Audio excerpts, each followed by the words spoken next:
This is Michael Delane of the Copenhagen Voice. I'm with Energy and Climate Minister Connie hedegaard at the Bella Center in Copenhagen.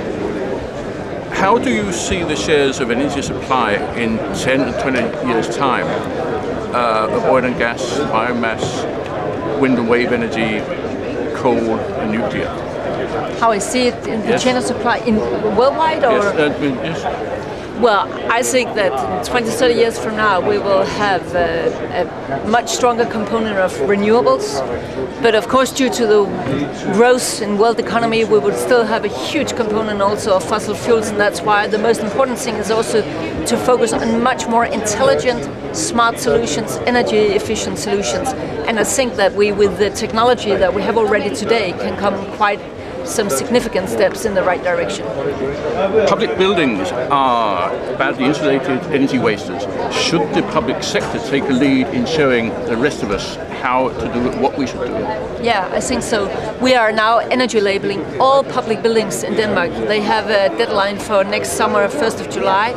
And also on next year's budget, we are sort of reducing the money for energy for all state-owned properties, and they are obliged to save 10% of their energy consumption, not on the energy budget, on the energy consumption by 2011. So I think that's also one way where the public sector can send some strong signals to the market. Do you see fossil fuel driven vehicles banned from city centres in Europe in the next 3 or 4 years? In the next 3 or 4 years, that is probably too early, but I think that in a not too distant future, for instance, we will have much more electrical cars. We will have some hybrid things and other kind of new technologies where we will be much less dependent on fossil fuels or pure fossil fuels for transport. But I think that you will only see it sort of as very widespread from, say, 2020 and onwards, because from you start this until people actually get the cars, due to the investment sort of period for a car, then it takes a number of years before you have these circles running. You've been in a solar-powered taxi today. Yeah.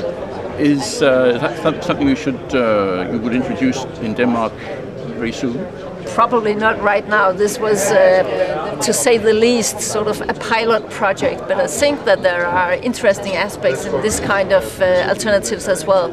However, I do think that, for instance, in Denmark, with a huge component of wind energy, it's very interesting to elaborate further the electrical cars, because they have the huge advantage that they can store surplus wind energy on the batteries. So the end result is that we get much more use of the wind potential that we have already. And lastly, with the world as it is today, how optimistic are you that you will have an easy job getting COP15 to agreement? I'm absolutely pessimistic that I'll have an easy job. It's not an easy job. It's probably the most complicated piece of international negotiations right now.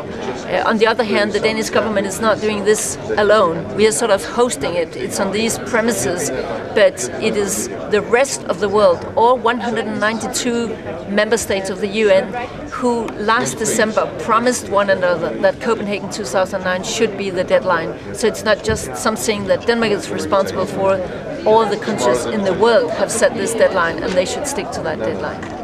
Thank you, Connie hedegaard, Michael Delane for Copenhagen Voice in Copenhagen.